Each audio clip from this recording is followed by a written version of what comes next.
Sahabat risalah kehidupan. Semoga sahabat selalu dalam lindungan Allah dan segala hajat yang dilangitkan secepatnya terkabul. Langit dan bumi menjadi saksi bisu akan sebuah kisah penciptaan yang agung, manusia pertama yang mulia yang diciptakan dengan kasih dan kebijaksanaan Allah Subhanahu wa Ta'ala. Manusia pertama yang diciptakan oleh Allah dengan tangannya sendiri untuk mengemban amanah sebagai nabi pertama yang dipilih Allah guna menyampaikan tauhid sekaligus menjadi pemimpin pertama di muka bumi. Allah memberitahukan keinginannya untuk menciptakan Adam dan keturunannya yang saling menggantikan peran satu sama lain. Dalam surat Al-Baqarah ayat 30, Allah berfirman, "Ingatlah ketika Tuhanmu berfirman kepada para malaikat, sesungguhnya aku hendak menjadikan seorang khalifah di muka bumi." Mereka berkata, "Mengapa engkau hendak menjadikan khalifah di bumi itu orang yang akan membuat kerusakan padanya dan menumpahkan darah? Padahal kami senantiasa bertasbih dengan memuji engkau dan mensucikan engkau." Tuhan berfirman, "Sesungguhnya aku mengetahui apa yang tidak kamu ketahui." Para malaikat bertanya untuk mencari tahu dan mengungkap hikmah di balik penciptaan Adam dan keturunannya. Bukan untuk membantah, menghina, atau mendengki terhadap keturunan Adam seperti yang dipahami oleh sebagian mufasir. Mereka berkata, "Apakah engkau hendak menjadikan orang yang merusak dan menumpahkan darah di sana?" Sebelum saya melanjutkan, mohon tonton video ini sampai selesai agar tidak ada kesalahpahaman dalam memahami isi cerita. Jangan lupa subscribe, like, dan berikan komentar positif agar kisah ini semakin naik dan tersebar. Sahabat risalah kehidupan. Kerusakan dan pertumpahan darah sudah pernah terjadi sebelum Adam diciptakan. Hal itu dilakukan oleh para jin dan hen, sekelompok jin. Jin sudah ada 2000 tahun sebelum Adam diciptakan. Mereka saling menumpahkan darah hingga akhirnya Allah mengirim pasukan malaikat untuk menghalau mereka ke semenanjung-semenanjung lautan. Menurut pendapat lain, para malaikat mengatakan hal tersebut karena mereka tahu bahwa makhluk yang diciptakan dari unsur bumi biasanya berwatak seperti itu. Namun Allah menjawab pertanyaan para malaikat, "Aku mengetahui apa yang tidak kamu ketahui," yakni mengetahui maslahat besar di balik penciptaan manusia yang tidak mereka ketahui. Maksudnya, di antara manusia akan muncul para nabi, rasul, syidikin, dan syuhada. Allah menjelaskan sisi kemuliaan Adam terkait ilmu yang melebihi malaikat. Dan dia ajarkan kepada Adam nama-nama benda semuanya. Allah menciptakan Adam dengan tangannya sendiri sebagai bentuk penghormatan kepadanya. Dia menciptakan Adam dari tanah liat kering, dari lumpur hitam yang diberi bentuk. Kemudian meniupkan ruh ciptaannya pada Adam. Ketika ruh ditiupkan, Adam bersin dan mengucapkan, "Alhamdulillah," memuji Allah atas izinnya. Allah kemudian menjawab, "Semoga Rabbmu merahmatimu. Hampirilah segolongan malaikat yang sedang duduk, lalu ucapkan salam kepada mereka." Adam kemudian mengucapkan, "Assalamualaikum." Para malaikat menjawab, "Waalaikumsalam warahmatullah." Setelah itu, Adam kembali menghadap Rabbnya. Allah berfirman, "Itulah ucapan salammu dan ucapan salam antara kamu dan mereka." Lalu Allah berfirman dengan kedua tangannya menggenggam, "Pilihlah mana saja yang kau kendaki." Adam berkata, "Aku memilih tangan kanan Rabbku." Kedua tangan Allah adalah kanan dan penuh berkah. Setelah itu, Allah membuka kedua telapak tangannya. Di dalamnya ada Adam dan seluruh keturunannya. Adam bertanya, "Ya Rabb, siapa mereka?" Allah menjawab, "Mereka adalah keturunanmu." Usia masing-masing keturunan Adam tertulis di antara kedua mata mereka. Di antara mereka ada seorang yang memiliki cahaya paling terang, tetapi usianya hanya 40 tahun. Adam bertanya, "Ya Rabb, siapa dia?" Allah menjawab, "Dia anakmu, Daud." Allah menetapkan usianya 40 tahun. Nabi Adam alaihissalam berkata, "Ya Rabb, tambahkan usianya." Allah menjawab, "Itu sudah ditetapkan untuknya." Nabi Adam alaihissalam berkata, "Aku tambahkan 60 tahun dari usiaku." "Baik, silakan kau tinggal di surga," jawab Allah. Nabi Adam alaihissalam kemudian tinggal di surga selama yang dikehendaki Allah. Nabi Adam alaihissalam selalu menghitung usianya. Suatu ketika, malaikat maut datang. Nabi Adam alaihissalam berkata kepadanya, "Kau terburu-buru, Allah menetapkan usiaku 1000 tahun. Malaikat menjawab, "Betul, tapi 60 tahun diantaranya sudah kau berikan untuk anakmu Daud." Nabi Adam alaihissalam mengingkari hingga keturunannya memiliki sifat ingkar. Nabi Adam alaihissalam lupa hingga keturunannya pun memiliki sifat lupa. Sejak saat itu diperintahkan untuk membuat catatan dan menghadirkan sejumlah saksi. Nabi Adam alaihissalam diciptakan dari tanah yang diambil dari berbagai hamparan bumi. Warna-warni tanah tersebut menjadi alasan mengapa keturunan Nabi Adam alaihissalam lahir dengan beragam warna kulit hingga saat ini. Variasi ini mencerminkan kebesaran Allah Subhanahu wa Ta'ala dalam menciptakan keanekaragaman manusia. Tinggi Nabi Adam alaihissalam 60 hasta atau sekitar 27,43 meter yang sering dibulatkan menjadi 30 meter dengan lebar 7 hasta. Hal ini sejalan dengan penelitian yang dimuat dalam jurnal Hamadaha Yisrael Beanglit Favorite yang menyatakan tinggi rata-rata manusia zaman dahulu 90 kaki atau sekitar 27,43 meter. Namun, ukuran tubuh manusia terus mengalami penyusutan secara bertahap hingga saat ini. Tentunya, Allah Subhanahu wa Ta'ala memiliki alasan terbaik terkait penyusutan tubuh manusia, karena rencananya selalu yang paling hebat.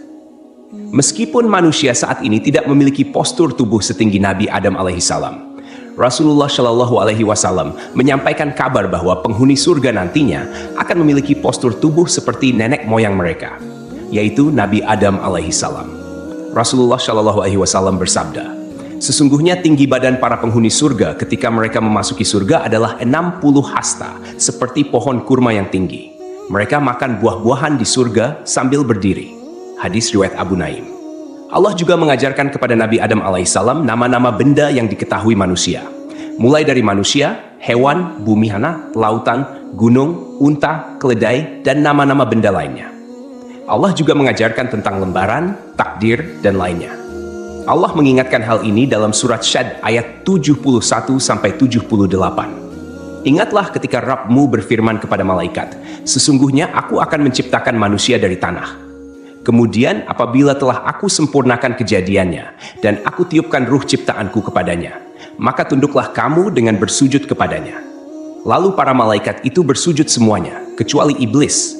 Ia menyombongkan diri dan ia termasuk golongan yang kafir. Allah berfirman, "Wahai iblis, apakah yang menghalangi kamu sujud kepada yang telah aku ciptakan dengan kekuasaanku? Apakah kamu menyombongkan diri atau kamu merasa termasuk golongan yang lebih tinggi?" Iblis berkata, "Aku lebih baik daripadanya karena engkau ciptakan aku dari api, sedangkan dia engkau ciptakan dari tanah." Iblis memberikan alasan yang sama sekali tidak berguna, bahkan alasannya itu lebih besar dosanya dibanding perbuatannya. Allah menjawab, "Kalau begitu, keluarlah kamu dari surga. Sesungguhnya kamu adalah makhluk yang terkutuk, dan sungguh kutukanku tetap atasmu sampai hari pembalasan." Iblis berkata, "Ya Tuhanku, tangguhkanlah aku sampai pada hari mereka dibangkitkan."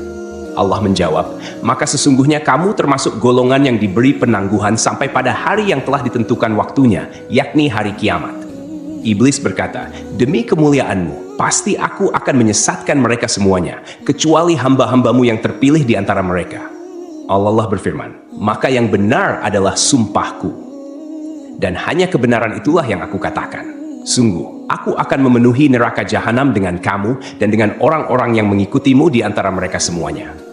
Hasan al-Basri menuturkan, iblis sama sekali bukan golongan malaikat. Pada mulanya, iblis berasal dari golongan jin. Namun ketika mereka berbuat onar di bumi, Allah Subhanahu wa Ta'ala mengutus sepasukan malaikat untuk membunuh dan mengusir mereka ke semenanjung-semenanjung lautan. Iblis termasuk di antara jin yang ditawan, kemudian dibawa naik ke langit dan singgah di sana. Saat para malaikat diperintahkan untuk bersujud, iblis enggan menuruti perintah itu. Ibnu Mas'ud menyatakan, iblis pada mulanya adalah pemimpin para malaikat di langit paling bawah. Ibnu Abbas menambahkan, namanya Azazil. Riwayat lain menyebutkan, namanya Harits. Ada juga yang menyatakan bahwa iblis berasal dari salah satu golongan malaikat bernama jin yang bertugas menjaga surga. Ia termasuk yang paling mulia, paling banyak ilmu dan ibadah di antara mereka, serta memiliki 4 sayap. Namun, kemudian Allah Subhanahu wa Ta'ala mengubah wujudnya menjadi setan yang terkutuk. Iblis turun dan keluar meninggalkan kedudukan mulia yang ia raih karena ibadahnya, bahkan menyamai tingkatan para malaikat dalam ketaatan dan ibadah. Semua kemuliaan itu tercabut dan lenyap karena kesombongan, kedengkian, dan penolakannya terhadap perintah Rabb. Akhirnya, ia diturunkan ke bumi dalam keadaan hina dan terusir. Iblis dikeluarkan dari surga, sedang Adam alaihi salam ditempatkan di surga. Adam berjalan di sana seorang diri tanpa seorang istri untuk mendampinginya agar merasa senang. Adam lalu terlelap sesaat, dan ketika bangun, ia mendapati seorang wanita duduk di dekat kepalanya. Wanita itu diciptakan Allah dari tulang rusuk Adam. Adam bertanya, "Kamu siapa?" Wanita itu menjawab, "Aku seorang wanita." Adam bertanya lagi, "Kenapa kau diciptakan?" Wanita itu menjawab, "Agar kau merasa senang padaku." Para malaikat kemudian bertanya kepada Adam, karena mereka mengetahui luasnya ilmu Adam, "Siapa namanya, wahai Adam?" Nabi Adam alaihissalam menjawab, "Namanya Hawa." Para malaikat bertanya lagi, "Kenapa disebut Hawa?" Nabi Adam menjawab, "Karena ia diciptakan dari benda hidup." Hawa diciptakan dari tulang rusuk sebelah kiri yang paling pendek saat Adam alaihissalam tertidur. Kemudian tulang tersebut diganti dengan daging. Setelah Hawa diciptakan, ia hidup bersama Adam alaihissalam di surga. Di surga tersebut, Adam dan Hawa memperoleh bimbingan, tuntunan, perintah, dan larangan dari Allah Subhanahu wa Ta'ala sebagaimana yang diberikan kepada umat manusia di dunia. Allah mengizinkan keduanya menikmati segala jenis makanan di surga, kecuali buah dari pohon terlarang. Para mufasir memiliki berbagai pendapat terkait pohon dan buah terlarang ini. Sebagian ulama berpendapat bahwa yang dimaksud adalah pohon anggur. Orang-orang Yahudi menyebutkan bahwa pohon tersebut adalah gandum, sementara sebagian ulama lainnya mengatakan buah itu adalah kurma. Abu Aliyah menyatakan siapapun yang memakan buah pohon tersebut pasti mengeluarkan hadats, dan di surga tidak pantas ada hadats. Perbedaan pendapat ini intinya hampir sama. Allah sengaja tidak menyebutkan buah apa yang dimaksud, karena andai ada maslahat di balik penyebutan namanya, tentu sudah disebutkan oleh Allah. Kemudian, iblis berusaha mengeluarkan Adam dan Hawa dari surga karena iri terhadap kemuliaan yang Allah berikan kepada mereka. Iblis memang dilarang masuk surga dengan cara baik-baik, tetapi ia menyusup ke dalamnya dengan cara yang hina. Dalam tafsir Al-Qurtubi, disebutkan bahwa iblis masuk ke dalam surga melalui mulut seekor ular. Setelah iblis menawarkan diri kepada semua binatang, tidak ada yang bersedia membantunya masuk surga, hingga seekor ular setuju membawanya. Ular itu memasukkan iblis ke dalam perutnya, lalu masuk ke surga. Ketika ular itu keluar, iblis pun keluar dari dalam perutnya, kemudian menuju pohon larangan bagi Adam dan Hawa. Dengan tipu daya, bujuk rayu, dan bisikan jahat, iblis berkata kepada Adam, "Wahai Adam, maukah aku tunjukkan kepadamu sebuah pohon yang jika kau makan buahnya, kau akan kekal dalam kenikmatan yang kau rasakan, dan kau akan tetap berada dalam kerajaan yang tiada akan pernah lenyap? Rabbmu hanya melarang kamu berdua mendekati pohon ini dan makan buahnya, agar kalian tidak menjadi seperti malaikat yang kekal." Artinya, jika kalian berdua memakan buah itu, kalian akan menjadi malaikat atau kekal selamanya di surga. Setan bersumpah kepada keduanya, "Sesungguhnya aku ini benar-benar termasuk para penasihatmu." Setan membujuk mereka dengan tipu daya. Ia pertama kali mempengaruhi Hawa. Ia membawa pohon itu ke hadapan Hawa seraya berkata, "Lihatlah pohon ini, baunya harum, rasanya lezat, dan warnanya indah." Setan terus mempengaruhi Hawa, hingga Hawa akhirnya mengambil buah pohon itu dan memakannya. Hawa lebih dahulu memakan buah pohon tersebut, dan dialah yang menyebabkan Adam alaihissalam memakannya. Kata Hawa kepada Adam, "Makanlah, aku sudah makan." Maka Adam pun makan dari pohon itu. Ketika mereka mencicipi buah pohon tersebut, tampaklah aurat mereka. Saat itu kedua mata Adam dan Hawa terbuka, dan mereka menyadari bahwa mereka telanjang. Mereka pun segera mencari dedaunan pohon tin untuk menutupi aurat mereka. Melihat auratnya, Adam berlari di surga, hingga sebuah pohon mengait rambutnya. Adam mencabut rambutnya, lalu Allah Ar-Rahman memanggilnya, "Hai Adam, apa kau melarikan diri dariku?" Adam menjawab, "Ya Rabb, aku tidak melarikan diri darimu, tetapi aku malu." Jibril kemudian melepas tiara dari kepala Adam, dan Mikail melepas mahkota dari keningnya. Allah berfirman, "Bukankah aku telah melarang kamu dari pohon itu, dan aku telah mengatakan bahwa sesungguhnya setan adalah musuh yang nyata bagi kamu berdua?" Adam dan Hawa berkata, "Ya Rabb kami telah menzalimi diri kami sendiri." Setelah menyadari kesalahan mereka, Adam dan Hawa memohon pertaubatan kepada Allah. Allah menerima taubat mereka, namun tetap memberikan hukuman atas pelanggaran yang telah dilakukan. Keduanya dikeluarkan dari surga dan diturunkan ke bumi. Allah berfirman, "Turunlah kalian dari surga menuju bumi, dan kalian akan menjadi musuh satu sama lain. Kalian akan memiliki tempat tinggal di bumi sampai batas waktu tertentu. Al-A'raf. Ular yang membawa iblis ke dalam surga juga dilaknat. Kakinya dilenyapkan sehingga menjadi bagian dari perutnya dan dijadikan permusuhan antara ular dengan manusia. Karena itulah kita diperintahkan untuk membunuh ular. Rasulullah Shallallahu Alaihi Wasallam bersabda, hari terbaik yang matahari terbit pada hari itu adalah hari Jumat.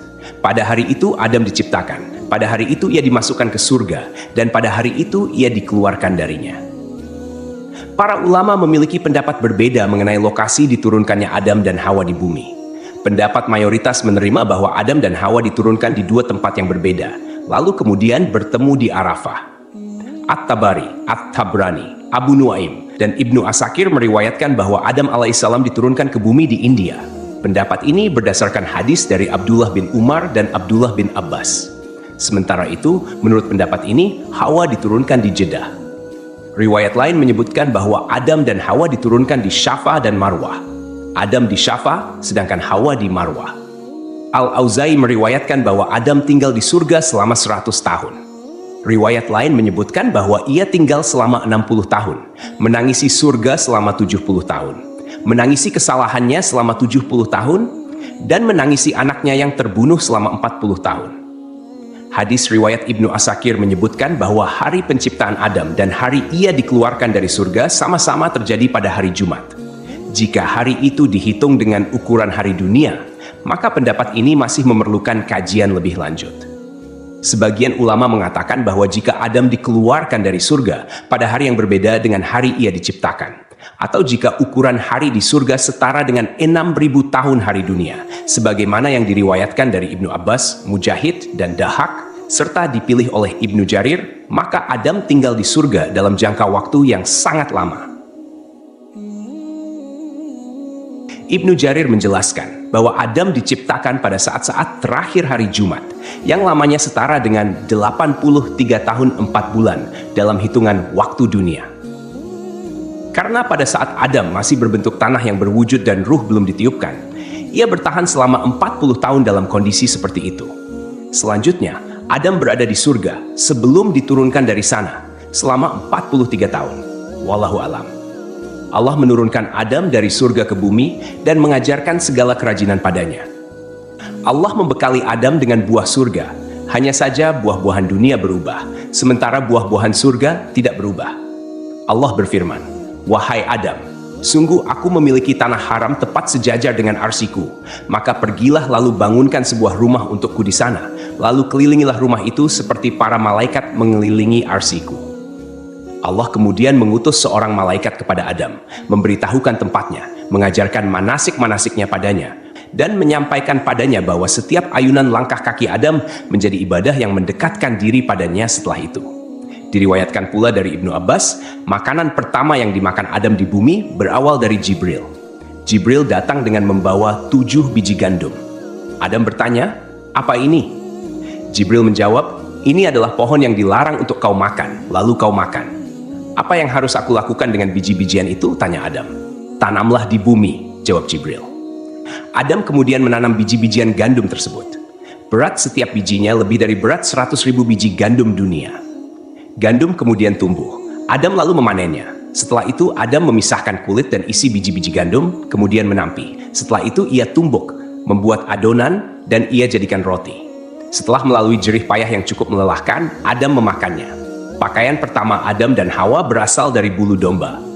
Adam menggerus bulu-bulu domba, lalu ia tenun dan dibuat jubah untuk ia kenakan, serta baju panjang dan kerudung untuk Hawa. Setelah bertemu dan kembali menjalani kehidupan berdua sebagai pasangan suami istri, mereka dikaruniai keturunan.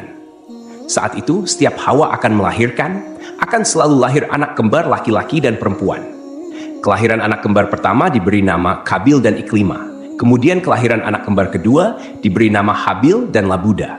Ketika anak-anak Nabi Adam dan Hawa tumbuh dewasa, mereka pun memiliki karakter dan sifat yang berbeda. Kabil mempunyai sifat yang keras, sedangkan Habil mempunyai sifat yang lebih lemah lembut dan sabar. Kemudian, anak perempuan Iklima menjadi remaja yang memiliki paras yang cantik, sementara Labuda biasa-biasa saja. Seiring bertambahnya usia, mereka mulai tertarik pada lawan jenis. Hingga Allah menurunkan kepada Nabi Adam dan Hawa bahwa keempat anaknya harus dinikahkan sesuai aturan yang tidak memperbolehkan pernikahan dengan anak kembar. Dengan kata lain, Qabil tidak bisa menikah dengan Iklimah. Begitupun Habil yang tidak bisa menikahi Labuda. Setelah Nabi Adam menyampaikan aturan pernikahan kepada saudara kembarnya, ternyata Qabil menolak dan ingin menikahi Iklimah. Qabil tak segan melontarkan kata-kata yang kurang pantas kepada ayahnya dan mengatakan, "Saya lebih berhak untuk Iklimah dan Habil pun lebih berhak dengan saudari perempuan sekandungnya." Ketentuan ini bukan dari Allah, tapi hanya akal-akalanmu saja. Demikianlah Qabil berteriak dengan marah. Untuk menyelesaikan perselisihan antara anak laki-lakinya sendiri, Nabi Adam mengajukan solusi, yaitu Qabil dan Habil harus berkurban. Kurban yang diterima di sisi Allah akan menentukan siapa yang berhak menikahi Iklimah. Setelah itu, Adam pergi untuk menunaikan ibadah haji ke Mekkah dan menitipkan anak-anaknya kepada langit. Kemudian Adam berkata kepada langit, "Jagalah anak-anakku sebagai amanat." Namun, langit enggan menerima permintaannya itu. Adam kemudian menitipkan anak-anaknya kepada bumi dan gunung, tetapi mereka semua menolak. Qabil justru menerima permintaan ayahnya untuk menjaga saudara-saudaranya. Maka Adam berkata kepada Qabil, "Ya, pergilah engkau. Kelak bila engkau kembali, engkau akan menjumpai keluargamu seperti yang engkau sukai." Setelah Adam berangkat, mereka berdua melakukan kurban. Qabil, seorang petani sombong, menyiapkan seikat gandum dengan kualitas yang jelek. Sedangkan Habil, seorang peternak, menyiapkan seekor kambing gemuk untuk dikorbankan. Kurban keduanya disimpan di tengah lapangan. Dan tak lama kemudian, Allah menurunkan api yang memakan kurban Habil, sementara kurban milik Qabil dibiarkan. Artinya, Allah menerima kurban Habil dan Habil diperbolehkan menikah dengan Iklimah. Suatu malam, Habil tidak kunjung pulang mengembala kambing. Adam kemudian mengutus Qabil untuk melihat apa yang membuatnya terlambat pulang. Setelah mencari-cari, Qabil bertemu Habil. Qabil berkata pada Habil, "Kurbanmu diterima sementara kurbanku tidak." Habil menyahut, "Sesungguhnya Allah hanya menerima amal dari orang yang bertakwa. Sungguh, jika engkau, Qabil, menggerakkan tanganmu kepadaku untuk membunuhku, aku tidak akan menggerakkan tanganku kepadamu untuk membunuhmu. Aku takut kepada Allah, Rabb seluruh alam." Habil sebenarnya lebih kuat dari Qabil, namun rasa berdosa mencegah Habil menggerakkan tangannya untuk membalas perlakuan serupa yang akan dilakukan saudaranya. "Sesungguhnya, aku ingin agar engkau kembali dengan dosa, membunuhku dan dosamu sendiri. Maka engkau akan menjadi penghuni neraka," ujar Habil. Qabil marah saat itu dan memukulkan benda tumpul yang ia bawa hingga Habil meninggal dunia. Peristiwa itu menjadi pembunuhan pertama di bumi. Kemudian, iblis segera datang menemui Hawa dan berkata, "Hai Hawa, sesungguhnya Qabil telah membunuh Habil." Maka Hawa berkata kepadanya, "Celakalah kamu, apakah yang dimaksud dengan terbunuh itu?" Iblis menjawab, "Tidak makan, tidak minum, dan tidak bergerak." Hawa menjawab, "Kalau demikian, itu artinya mati." Iblis berkata, "Memang itulah mati." Maka Hawa menjerit hingga Adam masuk menemuinya, dan ia masih dalam keadaan menangis dan menjerit. Lalu Adam mengulangi lagi pertanyaannya, dan Hawa masih tidak menjawab. Maka Adam berkata, "Mulai sekarang kamu dan semua anak perempuanmu menjerit, dan aku serta semua anak lelakiku berlepas diri dari perbuatan itu." Karena ketakutan dan bingung, Qabil tidak tahu bagaimana cara menyembunyikan Habil yang sudah mati dan tidak hidup lagi. Qabil berusaha membuang ke laut, tetapi ombak mendorong tubuh Habil hingga ke tepian. Akhirnya, Qabil memohon ampun kepada Allah dan bertaubat atas segala perbuatannya. Sampai akhirnya, Qabil melihat seekor burung gagak di atas pohon dan seekor burung gagak mati. Burung gagak yang masih hidup membawa burung gagak yang mati itu ke tanah. Burung gagak itu kemudian membuat lubang di tanah dan mendorong gagak yang mati itu ke dalam tanah. Qabil akhirnya paham dan meniru cara burung gagak itu. Mengenai lokasi terbunuhnya Habil, menurut keterangan beberapa ulama, tempat tersebut berada di kawasan pegunungan Kasiyun. Sebelah utara Damaskus terdapat sebuah gua bernama Gua Dam. Gua ini dikenal sebagai tempat Qabil membunuh saudaranya, Habil. Mendengar kabar bahwa salah satu putranya telah meninggal, Nabi Adam pun dirundung kesedihan yang amat dalam. Selama setahun, dia tidak tertawa dan tidak bergaul dengan Hawa. Maka Allah berkata kepadanya, "Hai Adam, sampai kapan tangisan dan kesedihan ini? Sesungguhnya aku akan memberikan pengganti dari anak itu untukmu dengan anak terpercaya dan akan menjadi nabi." Allah menghapus laranya dengan menganugerahkan Nabi Adam dan Hawa seorang putra yang lahir tanpa saudara kembar bernama Sits, artinya karunia dari Allah. Kelak, Allah mengutusnya menjadi nabi kedua setelah kematian Nabi Adam. Dikisahkan, sebelum akhir hayatnya, Nabi Adam meminta putranya untuk membawakan buah dari surga. Adam menginginkan setandan buah anggur surga. Anak-anakannya kemudian mencarikan buah anggur untuknya, dan mereka berpapasan dengan para malaikat. Para malaikat bertanya, "Kalian hendak kemana, anak-anak Adam?" Mereka menjawab, "Ayah kami menginginkan setandan buah anggur surga." Malaikat berkata kepada mereka, "Kembalilah kalian, karena ayah kalian tidak lama lagi akan meninggal dunia. Kalian sudah tidak perlu lagi mencari buah itu." Lalu para malaikat mencabut nyawa Adam, memandikan, memberi kamper, dan mengafani jenazahnya. Jibril menyalatkan jenazahnya, dan para malaikat salat di belakangnya. Setelah itu, mereka mengubur jenazah Adam. Para malaikat selanjutnya berkata, "Inilah syariat kalian dalam mengurus jenazah." Kemudian sebelum pergi, dia berpesan agar kematian Adam menjadi pelajaran bagi umat.